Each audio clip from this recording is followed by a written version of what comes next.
Ladies and gentlemen, girls and boys, may I have your attention, please? Are you ready to engage in a mind-blowing experience and hear talks about life, technology, entertainment, and business? The next episode of HIPTHER Talks starts in 10, 9, 8, 7, 6, 5, 4, 3, 2, 1, go.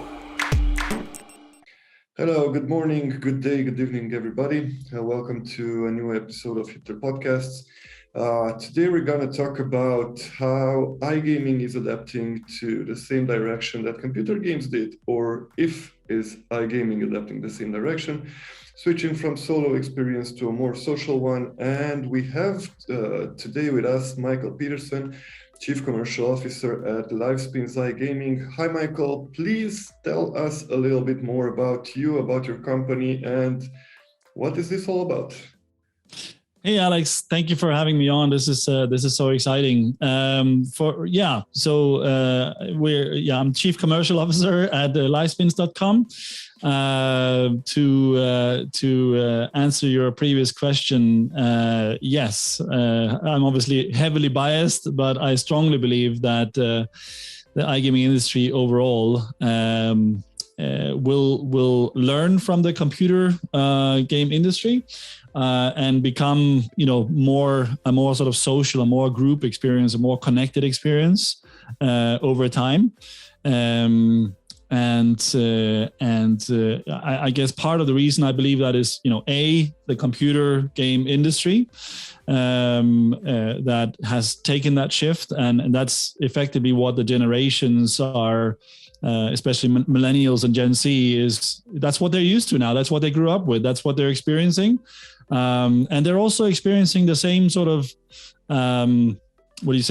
digital shared experiences now if they use Apple products, if they use Disney Plus, the rise of Discord and communities, they're all pointing in the same direction, that you have your tribe, you have your topic, you have your theme that you're interested in, and you're looking for like-minded people to connect with and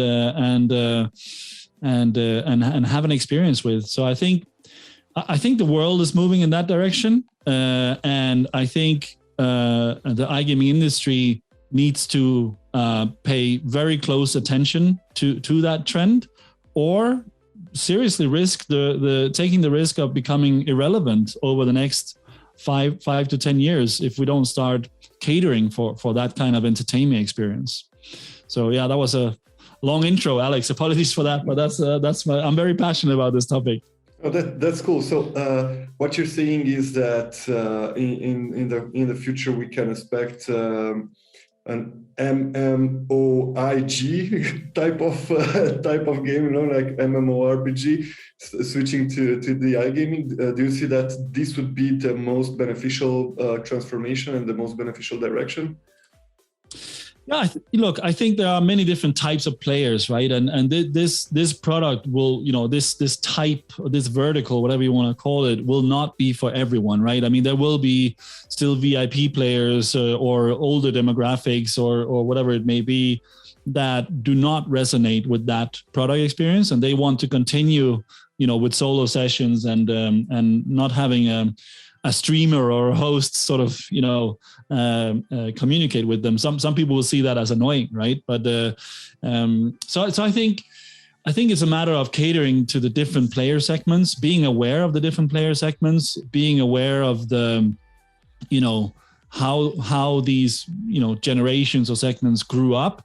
What do they see around them, and how do they go through their day to day and cater to that. And I really think we still have a long way to go in iGaming when it comes to these more interactive and engaging experiences.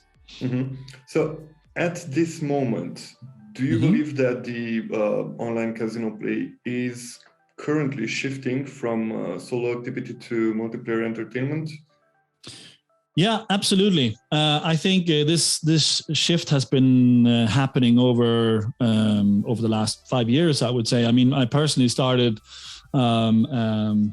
a casino operator brand called Let's Bet in 2017, which was built around that hypothesis that people want something more social. They you know, there's the isolated solo experiences. It's just not going to cut it anymore. It's too monotone, and there's definitely a significant segment of players that want something more.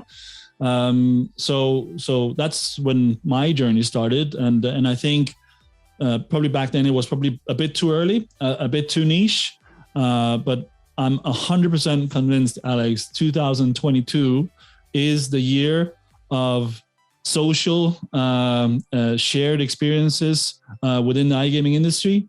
It's not only Lifespins, right? There's other B2B providers or B2C operators that are innovating and going along the same trend, going along the same path. And as I said, it's also outside of the industry going in that direction. So there's a lot of arrows pointing in the same direction. So I'm extremely bullish on this in the very near future. We know the good and the bad.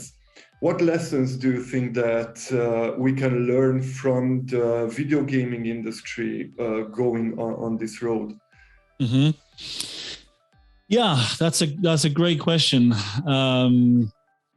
I think, you know, being a father of two, I think the first thing I would think about is better parenting and sort of you know, raising your kids with a strong backbone and being able to handle trolling and you know, all sort of the negative you know, behavior that happens online, unfortunately, more and more.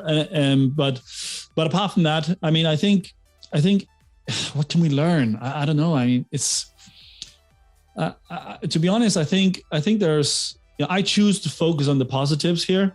I you know, both my own kids and also you know younger people that I know that you know, play Fortnite or whatever computer game. I mean, they can't even imagine the old days anymore when it was done in isolation. It's like, it's a space where they can either, you know, meet with their buddies and their friends and say, hey, let's play this game at that time, and they meet up.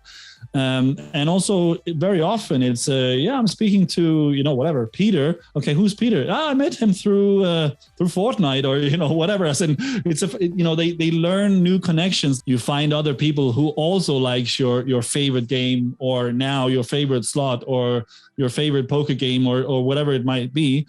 So I think there are a lot of positives. Of course, you need to build it in a clever way. You know, have moderation. You know, have you know, whatever technical tools you can build in for, you know, profanity filters and what have you. So I think let's learn from that. But yeah, I don't know. I'm positive. I think it will make the world a better place overall, to have these experiences, especially when something like the pandemic hits, right? You have some you know, entertainment options that you can do with others, although you're doing it digitally and from home. Do you think that the iGaming industry is doing enough to adapt and basically capitalize the change, the need of change in the consumer preferences? I mean, is it keeping up with this desire and this trend to expand to multiplayer? In my opinion, no. I don't think we're doing enough. I think it's a general problem that we have in our industry, that we are a little bit too slow to innovate, and you know, the good old saying, yes, we're in gambling, yet no one really wants to make a bet or sort of a significant bold bet on new technology. So it's you know, we speak a lot about, is it incremental innovation, or is it sort of really disruptive, revolutionary innovation? And sadly, what I see across the industry is 8 out of 10 times it's incremental innovation. And there's definitely a place for that. It's not that it's right or wrong, right? It's just, I would just like to see, I would hope more would dare to jump on the radical innovation and and putting stuff out there that really is different and really changes perspectives and serves as motivation for others as well. So I think as an industry we can do more here. We like to tell ourselves the story that we are the tech pioneers and we're the forefront of the industry and stuff like that. But when it comes to walking the walk, in reality, I think we could do better. I honestly do. I think more people should trust their gut, trust their instinct, make the leap, go all in, and see what happens. And I really welcome that. What do you think that presents the biggest risk if the sector, if the industry fails to provide in offering interactive experiences? I think, the generations that have grown up with this way of consuming entertainment, it's only going to become a bigger and bigger chunk of the industry's, revenue and database effectively, right? So if we do not adapt and cater for that segment of players, which is now significant, the whole online gaming experience will become fairly dull and boring entertainment compared to what you experience outside of the industry. Of course, there's the money element, the hardcore gambling element that you don't find in other entertainment industries necessarily. So it's not that it's going to go away, but I think it's more the size of the wallet. If a consumer is spending 100 euros a month on entertainment, how much of that is going to play slots games versus computer games versus whatever, Apple, Disney Plus, physical entertainment. I think it's more that I would be concerned about, that the iGaming share of that consumer wallet will only decrease because the alternatives are getting better and better and are getting more and more engaging and attractive options for the consumer. So it will always be there. It will always remain. I don't think the industry is going anywhere. But I do think that's a significant risk, that the overall share of wallet that goes into iGaming will start diminishing if we don't adapt in a better way to those entertainment trends. Is iGaming adapting to the same direction that computers games did? Yes. I would be really curious to look at this or to hear this podcast, I don't know, 5 years from now, and to see what issues did we tick, and if they developed in the same direction that we talked about. Yeah. Thank you very much, Michael, for joining us. I'm gonna give you the opportunity to close this podcast with your thoughts, your conclusions, your ideas on this subject. And thank you again to all our listeners tuning in from whichever platform do you prefer. Thank you, Alex. No, yeah, pleasure being on the podcast together with you. I think you guys are doing tremendous work and a lot of good content coming out of you guys. So well done.